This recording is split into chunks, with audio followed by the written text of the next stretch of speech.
My dear students, welcome to my channel. Today I am going to teach you Arabi by James Joyce. Arabi is a short story written by James Joyce. Before starting the text, we must know a little bit about James Joyce. আমাদের কিছুটা জেনে নেওয়া দরকার, কারণ কি না এখান থেকেও মাঝে মধ্যে কোশ্চেন আসে। জেমস জয়েস 1882 to 1941, তিনি 1882 থেকে 1941 পর্যন্ত বেঁচে ছিলেন। Was an Irish modernist writer known for his groundbreaking literary technique, including stream of consciousness technique and intricate symbol. Stream of consciousness এটি একটি বিশেষ টেকনিক যেটা জেমস জয়েসি সহ আরো অন্যান্য রাইটার্সরা ইউজ করতেন। জেমস জয়েসি তার জন্য বিখ্যাত। যেহেতু হিস্ট্রি অফ ইংলিশ লিটারেচারের কোশ্চেন এই মুহূর্তে এসএসসি সিলেবাসে নেই, তাই আপাতত এটা নিয়ে আমি ডিসকাস করছি না, পরে আসছি। His wife was Nora Barnacle. James জয়েসির স্ত্রীর নাম ছিল Nora Barnacle. His most famous works include ডাবলিনার্স।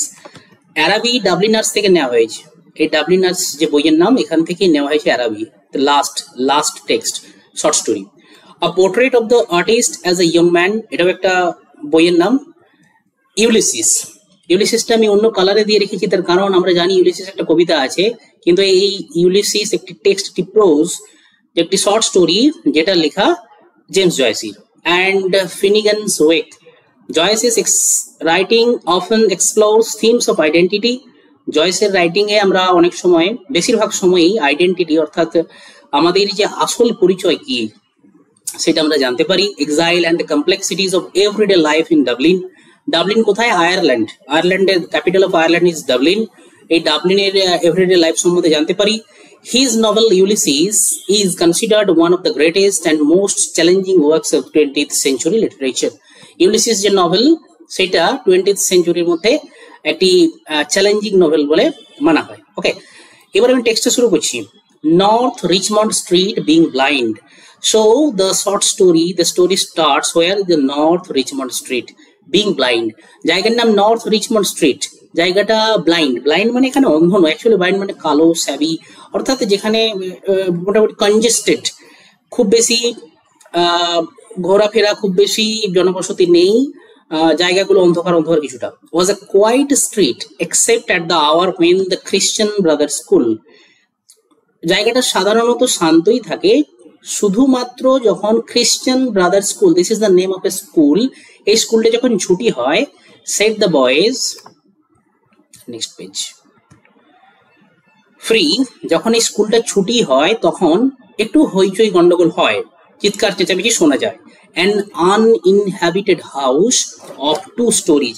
এইখানেই আমরা একটা আনইনহ্যাবিটেড হাউস, যেখানে বেশি লোকে থাকে না। আনইনহ্যাবিটেড মানে যেখানে বসতি নেই, লোকেরা থাকে না, কেউ বাস করে না, সেরকম একটা ঘরের আমরা গল্প দেখবো এখানে। অফ 2 stories, দোতলা building. Stood at the blind end. Blind end means dead end, এবং ঘুরে কোণের দিকে একটি দোতলা বিল্ডিং আছে, দোতলা বাড়ি আছে, যেটা আনইনহ্যাবিটেড, যেখানে মানুষ নেই।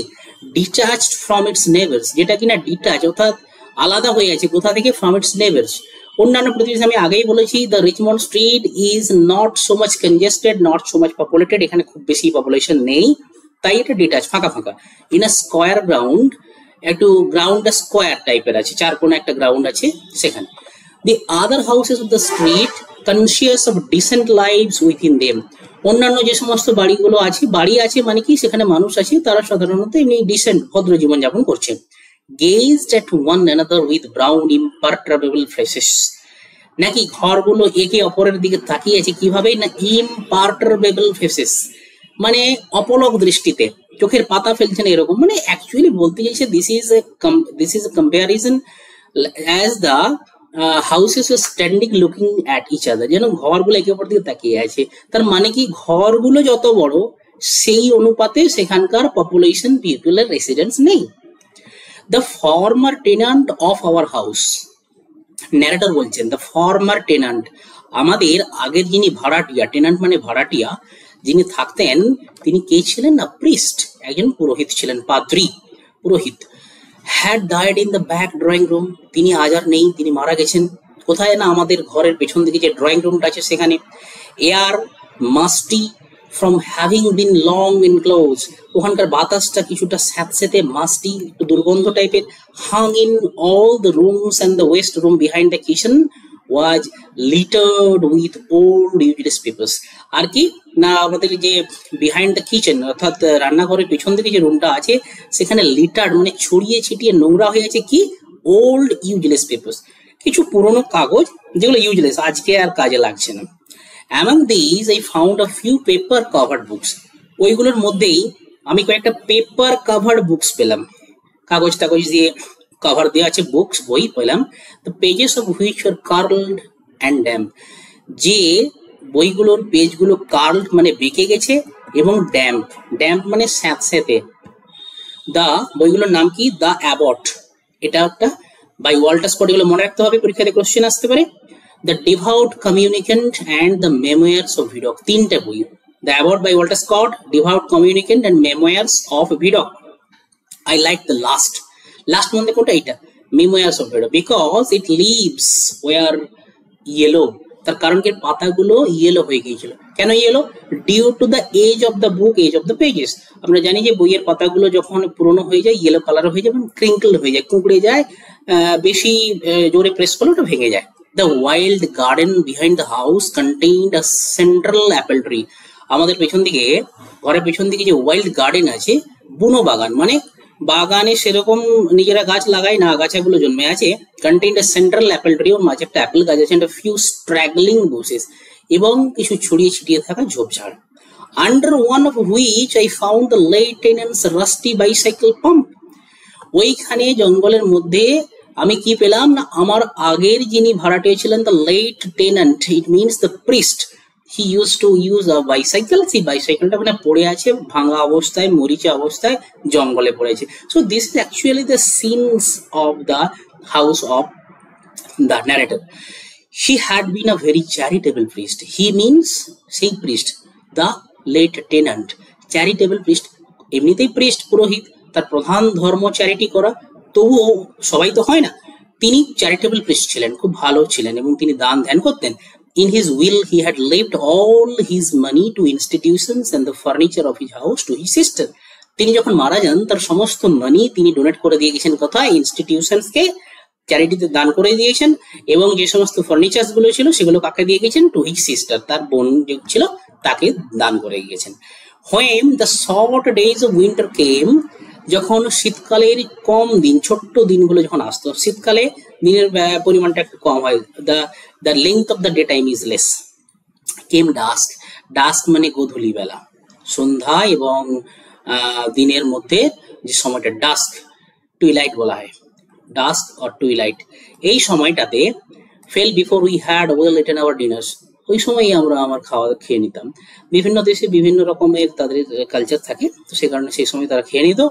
When we meet in the street, the houses had, তারপরে কি করতাম না, আমরা বন্ধুরা নিজেদের মধ্যে গিয়ে রাস্তাতে দেখা করতাম, খেলতাম, খেলা হতো। Houses had grown somber, ধীরে ধীরে সমস্ত ঘরগুলো সম্বর হয়ে যেত। সম্বর ডার্ক, ডার্ক কেন ডার্ক? অন্ধকার হয়ে গেছে সে কারণে ডার্ক, এবং বেশি পপুলেশন না থাকার কারণে বেশি আলো জ্বলছে না, তো সে কারণে ডার্ক ডার্ক লাগতো। The space of the sky above us was the colour of ever changing violet.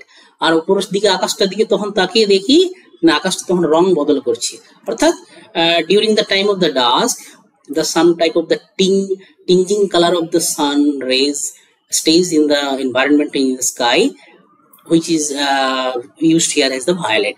অর্থাৎ সূর্য ডুবে যায়, যখন অস্ত যায় তার কিছুক্ষণ পরে পর্যন্ত আকাশে একটা সূর্যের আলোর আভা দেখতে পাওয়া যায়, সেইটার কথা বলা হয়েছে। And towards it was the lamp of the street lifted their feeble lanterns. Street light গুলো ছিল, তখনকার দিনে স্ট্রিট লাইট কিভাবে থাকতো না, ল্যান্টার্নস দেওয়া হতো, আইদার ফুয়েল দিয়ে অর্থাৎ ওই অয়েল যেটা, আর অথবা গ্যাস। তখনকার দিনে লন্ডন, এটা যদিও আয়ারল্যান্ডের ঘটনা, গ্যাসের বাতি হতো, ইলেকট্রিক বাতি তখন এসছে বলে মনে হয় না। The cold air stung us and we played till our bodies glowed. ঠান্ডা বাতাস, শীতকাল, স্টাং আস, স্টিং থেকে স্টাং, কি হচ্ছে না, ঠান্ডা বাতাসগুলো আমাদের শরীরকে যেন বিঁধে দিত, বিদ্ধ করতো। And we played till our bodies glowed, আমাদের শরীর যতক্ষণ না পর্যন্ত লাল হয়ে যায় ততক্ষণ পর্যন্ত আমরা খেলতাম। গ্লো মানে জলজল করা, কিন্তু এখানে লাল, আমরা দেখেছি শীতের দেশে ছোট ছোট বাচ্চা ছেলে মেয়েদের গাল টালগুলো লাল হয়ে যায়, যেগুলো যে portion of the body is outside of the clothes, পোশাকের বাইরে যে অংশটা থাকে সেগুলো লালচে থাকে, সেটাকেই গ্লোট বলা হয়েছে। Our sounds echoed in the silent street, আমরা খেলতাম, চিৎকার করতাম, সেগুলো কি হতো না, সাইলেন্ট স্ট্রিট, বেশি লোকজন নেই, সাইলেন্ট, এমনিতেও শীতকাল, সেখানে ইকো হতো, শোনা যেত চিৎকার। The career of our play brought us through the dark muddy lanes behind the houses where we ran the gauntlet of the rough tribes from the cottages. আমরা কোথায় খেলতাম, অলিগলিতে খেলতাম, যেখান থেকে কুঁড়ে ঘরের পাশে খেলতাম, এবং যেখান থেকে রাফ ট্রাইবস অর্থাৎ কিছু নিচু জাতের মানুষেরা সেখানে বসবাস করতো, তাদের ওখানে গন্টলেট অর্থাৎ কিছু নোংরা আবর্জনা স্তূপের পাশে। To the back doors of the dark dripping gardens where odors arose from the aspis. আরো কোথায় খেলতাম না, লোকের বাড়ির পেছন দিকে বাগানে, যেখান থেকে অর্ডার্স মানে গন্ধ, এটা অ্যাকচুয়ালি দুর্গন্ধ আসতো, ফ্রম দ্য অ্যাসপিডস অর্থাৎ ছাইয়ের যেখানে ফেলা হতো, নোংরা আবর্জনা যেখানে ফেলা হতো, to the dark order stables, আর অন্ধকারাচ্ছন্ন স্ট্যাবল গুলো থেকে, স্ট্যাবল মানে আস্তাবল, যেখানে ঘোড়া টোড়া রাখা হয়, সেখান থেকে নোংরা একটা নোংরা জায়গা, এবং সেখান থেকে গন্ধ আসতো, বাজে গন্ধ। Where a coachman smooth and combed the horse or shook music from the buckled harness. কোথা থেকে কোথায় খেলতাম না, ওখানে যেখানে আস্তাবলে একজন ঘোড়সওয়ার, যিনি ঘোড়াকে তার গায়ে চিরুনি দিয়ে তার চুলগুলো কাঁচলাতেন এবং গান করতেন, এবং তার যে বাকলড হারনেস অর্থাৎ লাগামটা থাকতো সেটাতে তিনি দোলাতেন। When we returned to the street light from the kitchen windows had filled the areas. যখন আমরা ফিরে আসতাম তখন স্ট্রিট লাইট গুলো জানলা, রান্নাঘরে যে জানলাগুলো দিয়ে দেখা যেত। If my uncle was seen turning the corner, we hid in the shadow. Guardian এসে গেছে আঙ্কেল, তাই আঙ্কেলকে যদি কোনোভাবে দেখতে পেতো, বলছে we hid in the shadow until we had seen safely housed. না, এতক্ষণ ধরে আমরা অন্ধকারে বাইরে ঘুরছিলাম, তো সেখানে আঙ্কেল বকাবকি করবে। That is why we were trying to escape her notice, his notice, আঙ্কেলের নোটিস থেকে, আঙ্কেলের দৃষ্টি থেকে আমরা বাঁচার চেষ্টা করতাম। যিনি একটু অন্যদিকে সরে গেলে তখন আমরা সেফলি হাউসড, হাউসড এখানে ভার, হাউসড কথার অর্থ ঘরের ভেতরে চলেই যেতাম। Or if Mangan sister came out on the door step. এই হচ্ছে মেন ঘটনা। এখানেই আমরা দেখবো যে adolescence, the liquid emotion, the feelings of adolescence, অর্থাৎ আমাদের যে নায়ক বলবো না, আমাদের যে প্রোটাগনিস্ট, অ্যাকচুয়ালি তার নাম তো নেই, যে ছেলেটা, যে ন্যারেটর বারবার বলে গেছে, সেই এখান থেকেই তার মনের মধ্যে একটা ডিপ্রেশন শুরু হয়। কখন না, if Mangan sister came out on the door step. মঙ্গনকে, মঙ্গন হচ্ছে ওদের প্লেমেট, একজন খেলার সাথী, তার বোন যদি কখনো দরজার ধারে আসতো, to call her brother in to his tea or watched her from our shadow peer up and down the street. তার দাদাকে ডাকতে আসতো, দাদা চা খাবি আয়, to his tea and watched her. আমরা কি করতাম না, লুকিয়ে লুকিয়ে পিয়ার আপ করতাম, তাকে দেখতাম রাস্তাতে।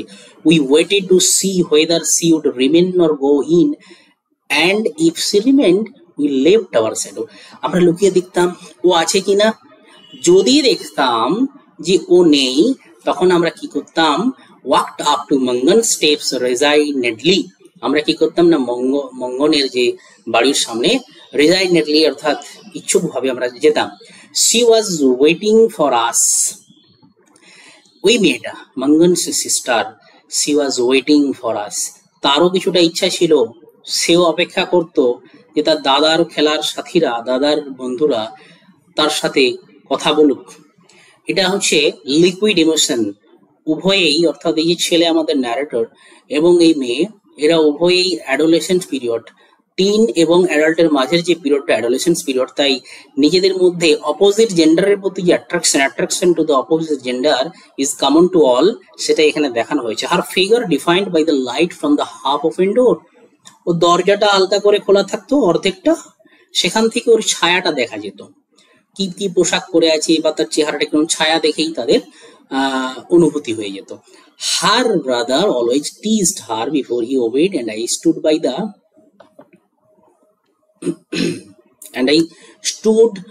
railings looking at her. Her brother always teased her. অর্থাৎ মঙ্গন সবসময় তার বোনকে টিজ করতো, উত্তেজিত করতো, রাগাতো, যেমন ভাবে ভাই বোনেদের মধ্যে রিলেশন থাকে। আর আমি, ন্যারেটর বলেছে, আমি রেলিংস দিয়ে তার দিয়ে দেখতাম। হার dress swung as he moved her body and the soft rope of her hair tossed from side to side. তার পোশাকটা এরকম দুলে দুলে যেত, তার বডিলি গেস্টার্স আমি দেখতাম, তার চুলগুলো একদিক থেকে অন্যদিকে টস্ট হতো, দুলতো, সেটা আমি দেখতাম, সেটা আমার ভালো লাগতো। Every morning I lay on the floor in the front parlour, প্রতিদিন সকালবেলায় আমি আমার সামনের দিকে যে পার্লার বারান্দার অংশটা আছে সেখানে থাকতাম, ওয়াচিং হার ডোর, ওর ঘরের দিকে, মেয়েটার ঘরের দিকে তাকিয়ে দেখতাম কখন মেয়েটা আসবে, কখন মেয়েটা বেরাবে। The blind was pulled down, এখানে ব্লাইন্ড মানে অন্ধ নয়, ব্লাইন্ড মানে ছিটকিনি, অর্থাৎ দরজাতে জানালাতে যেটা লাগানো থাকে, was pulled down within a inch of the sash so that I could not be seen, অর্ধেকটা খুলে রাখতাম। অ্যাজার, এই জন্য একটা ওয়ার্ড আছে অ্যাজার, AJAR, অ্যাজার মানে অল্প কিছুটা খোলা থাকা। তো সেইখান থেকে আমি দেখতাম তাকে। when she came out on the doorstep my heart leaped, যখন সে দরজার কাছে আসতো আমার হৃদয়টা যেন লাফাতো। কেন? I wanted to have this girl, আমি ওই মেয়েটাকে পেতে চাই। I want her to be my partner. I ran to the hall, আমি ছুটে চলে যেতাম হলে। seized my books and followed her, আমি লোককে দেখানোর জন্য কি করতাম, বইগুলো নিতাম, আর কি করতাম, followed her, পিছনে পিছনে চলে যেতাম। I kept her brown figure always in my eyes and when we came near the point, আমি কি করতাম না, তার যে ব্রাউন ফিগারটা, তার যে skin colour, brown figure complexion, সেটা সব সময় আমার চোখে চোখে থাকতো। এবং যে সময়ে আমি ওকে ক্রস করতে যেতাম, অর্থাৎ এমন একটা টাইম, এমন একটা পয়েন্ট যেখানে ও যাচ্ছে আমিও যাচ্ছি, আমি কি করতাম, I quickened my pace and passed, আমি জোর করে স্পিডে হেঁটে ওকে পাস করে যেতাম। This happened morning after morning, এক দুদিন নয়, প্রতিদিন সকালবেলা এই ধরনের ঘটনা ঘটতো। I had never spoken to her except for a few casual words, আমি কখনোই তার সাথে কথা বলিনি, তার মানে কার, মঙ্গনের সিস্টারের সাথে কখনো কথা বলিনি, except a few casual words, সামান্য দুই একটা কথা বলেছি, casual. And yet her name was like a summon to all my foolish blood, তবুও তার নামটাই আমার মনে, আমার কাছে যেন আমার এই পুলিশ ব্লাড তো পুলিশ হতে পারে না, ব্লাড পুলিশ হতে পারে না। তো পুলিশ ব্লাড কি করা হয়েছে এখানে, ব্লাডকে পুলিশ বলে বলা হয়েছে, ট্রান্সফার্ড এপিথেট করা হয়েছে, ট্রান্সফার্ড এপিথেট। তো পুলিশ ব্লাড অর্থাৎ আমি বোকা, তাই আমার রক্তটাও বোকা, আমার বোকা রক্তে যেন তার নাম শুনলেই আমার মধ্যে কোথাও থেকে একটা ডাক আসতো।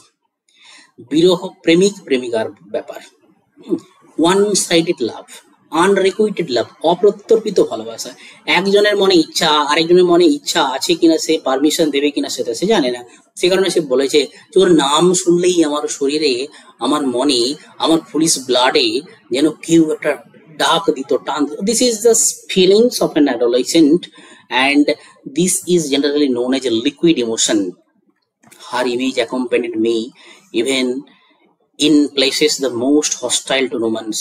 এমনকি মেয়েটার ছবি আমার মনে থাকতো তখনও যেখানটা হস্টাইল প্লেসেস টু রোমান্স, যে জায়গায় রোমান্স করা যায় না।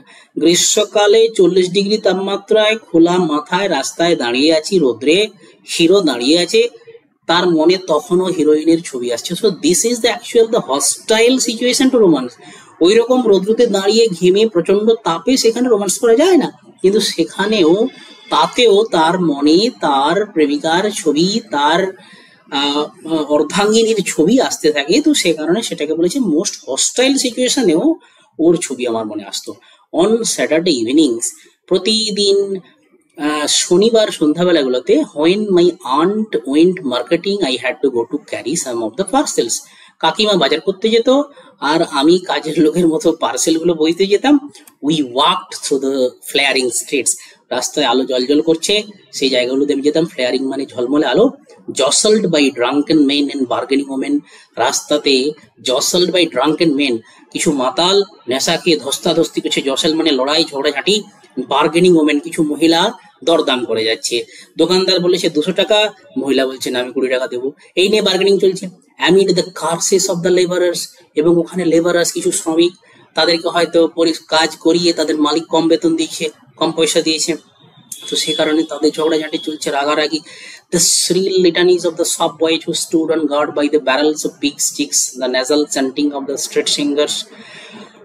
একটা সাপ্তাহিক বাজারের যে দৃশ্য, বিভিন্ন জন বিভিন্ন তাদের প্রোডাক্ট বিক্রি করার জন্য, জিনিস বিক্রি করার জন্য হাঁকিয়ে ডাকছে, কেউ গান গাইছে, আর নেজাল চ্যান্টিং অর্থাৎ নাকি নাকি সুরের কিছু গান, street singers who sang a come all about you, Donovan Rossa একটা গানের নাম, সেই গান গেয়ে যাচ্ছে। এরকম করে একটা সাপ্তাহিক মার্কেট, ডেইলি মার্কেট না উইকলি মার্কেট, মেবি উইকলি মার্কেটের একটা সিনারি সিচুয়েশনস কথা এখানে দেওয়া আছে। সেখানেও a ballad about the troubles in our native land, ballad মানে গাথা, একটা গাথা কিসের সম্বন্ধে, আমাদের নেটিভ ল্যান্ড অর্থাৎ মাতৃভূমি সম্বন্ধে কোনো গান, যে গানের মাধ্যমে কোনো একটা গল্প বলা থাকে তাকে ব্যালাড বলা হয়। A poem which contains a story is known as a ballad. সেগুলো চলছে মেলার মতো সাপ্তাহিক মার্কেটে, সেই সমস্ত সিচুয়েশনের মধ্যেও these noises converged in a single sensation of life for me. এই সমস্ত চিৎকার চেঁচামেচি নয়েজগুলো আমার কাছে কিছু নয়। I imagined that I bore my chalice safely through a throng of foes.